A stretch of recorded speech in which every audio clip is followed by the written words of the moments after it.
Hello, hello. Um, Welcome. This guy Johnny Speaks, and today I wanted to talk about FE versus FI. Okay, which also would be explained as extroverted feeling versus introverted feeling. Um, this is actually really cool because these two functions are a part of what I kind of talked about in the dating and relationships video recently in terms of how there's the law of gender, which talks about masculine and feminine. And I was explaining how there's masculine and feminine in everything. Uh, and in this case, it's in everything so much that it's even in our own cognitive functions. It's even in our own MBTI, or Myers-Briggs functions, or Jungian psychology. He was able to find out the Jungian psychology, this masculine feminine dance that takes place um, amongst the cognitive functions. So, to begin, I wanted to start with extroverted feeling and introverted feeling. And so, the way you can look at it is introverted feeling is the feminine aspect of feeling. Then you have extroverted feeling, which is more of the masculine counterpart of feeling. Now, what do I mean when I say that? What I mean is uh, introverted feeling is the yin, it is the in, it's the internal feeling, it's the feeling that you have um, internally. It's predicated on how you feel relative to how they feel. So essentially, as an introverted feeler, you can be somebody who can be in a room with a bunch of people who are happy, but because you're feeling sad, you'll just feel sad.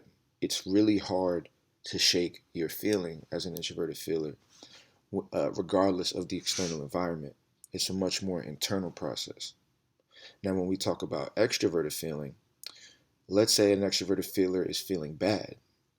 Going out and hanging out with friends will actually be very helpful for the extroverted feeler, more so than the introverted feeler, because the extroverted feeler is able to see how they feel.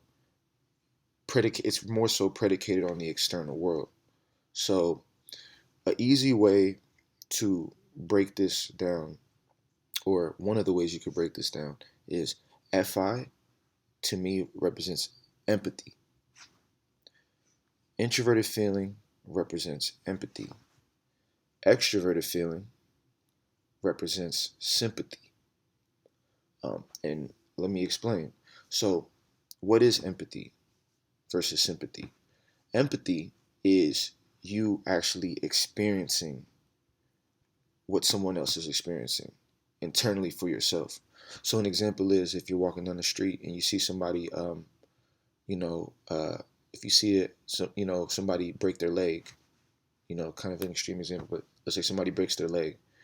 As an introverted feeler, you're gonna feel that, like, ouch, you know, or you might, be able to imagine the sensation of a broken leg, and that is what allows you to empathize and connect on a feeling level with that person, because you're like, man, I would hate for my leg to be broken.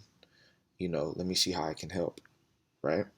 But along that thought process that I just explained is a feeling, a trigger, a innate impulse that you feel as an introverted feeler, because introverted feelers have a core of emotion that they tap into.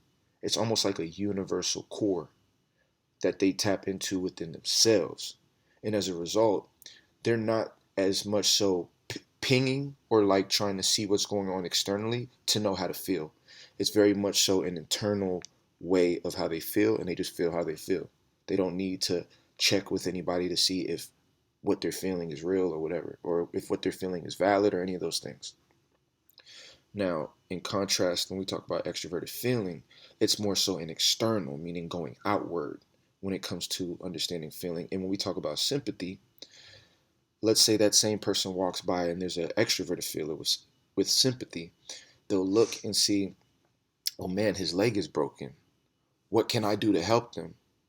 It's more of a sympathy. They didn't necessarily feel the pain themselves, but they identified it and they're trying to remedy it by going outward and helping out the external environment, helping that person. Hey, do you need help? Let me help you out. Let me sit here with you. Let me call 911 as we wait for the emergency room.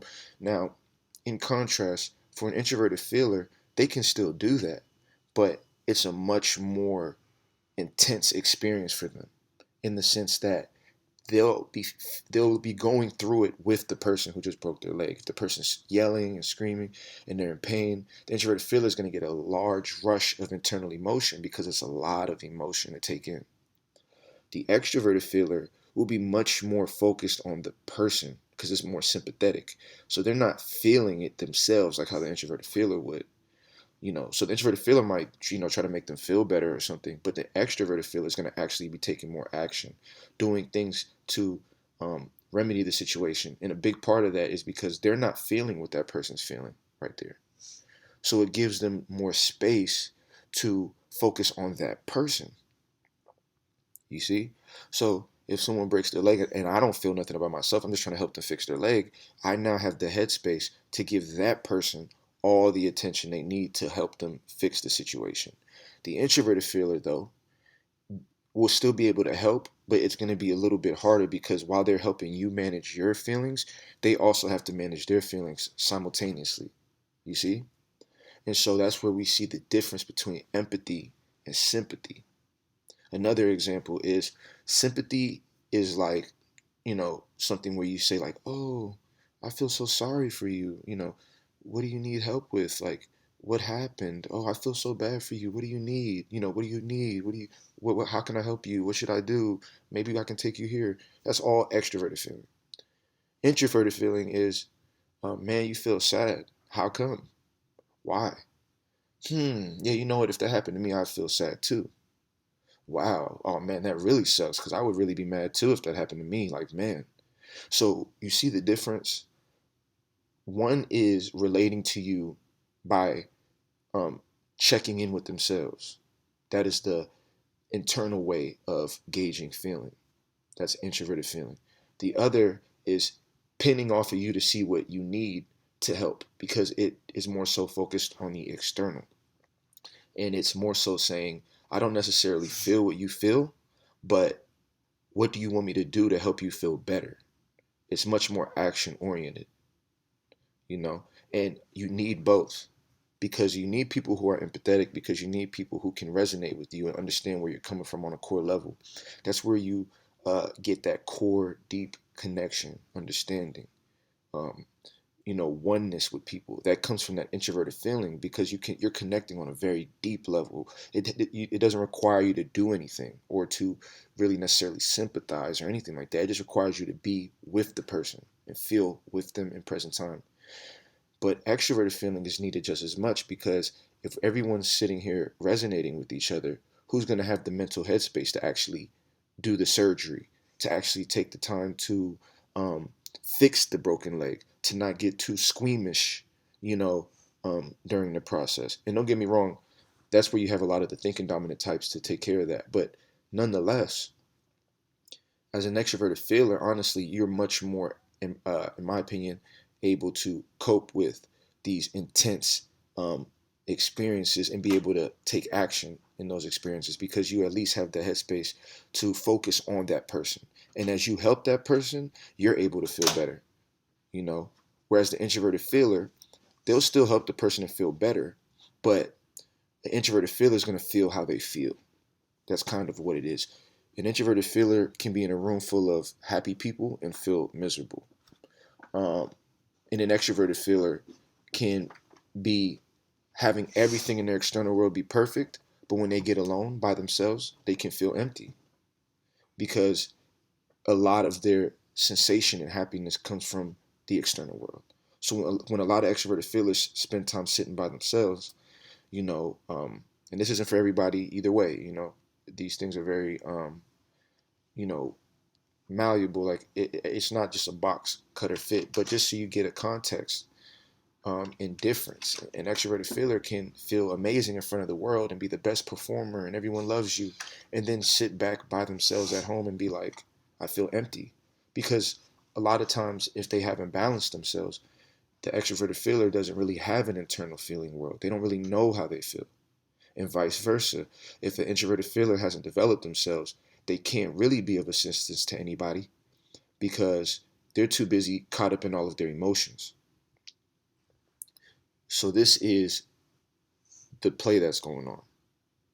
And you see why we need both types, because we need those people who can care about you and be selfless. And that's one thing I'll say, this extroverted feeling is selflessness. Uh, and then introverted feeling isn't selfish.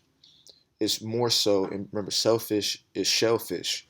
So it means that you just go within, you cover yourself. You're in a shell. You don't want to come out. Introverted feeling is more so relating to you, but it needs to internally have time to get away from you to know how you feel. Whereas an extroverted feeler wants to be all around you to know how you feel. So, I just wanted to put that out there. There's a difference between empathy and sympathy. Both are needed. I'm sure when you look in your life, you'll be able to notice who the extroverted feelers are versus the introverted feelers. Who are the people in your life that like to have their alone time when it comes to how they feel? Who are the people in your life who don't really want to express themselves when it comes to how they feel?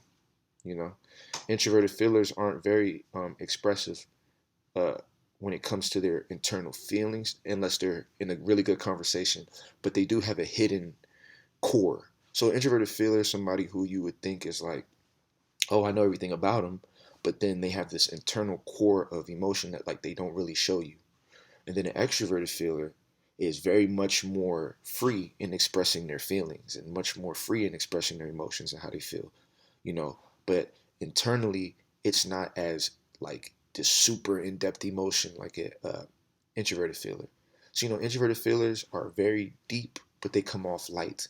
Extroverted feelers are very light internally, but come off very deep and very like, you know, um, connected. Because extroverted feeling is a connecting function. But feeling in general is a connecting function.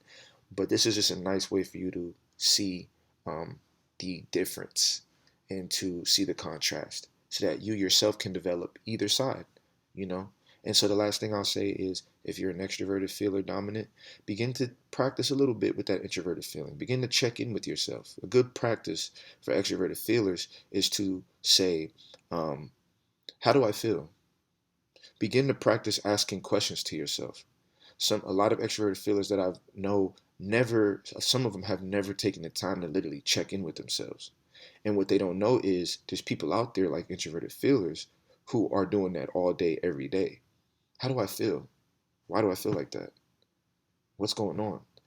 Those questions um, are how the introverted feeler begins to check in with themselves. And over time, as they continue to ask those questions, they get answers and they begin to um, have a good internal idea of how they feel, why others feel. But it all came from them asking those questions to themselves.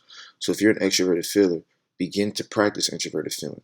It's going to be hard in the beginning, but you're going to get an answer when you ask yourself, why do I feel that way? What's going on? But you have to sit, though, and be quiet for a second and hear what comes back. And now you're tapping into introverted feeling.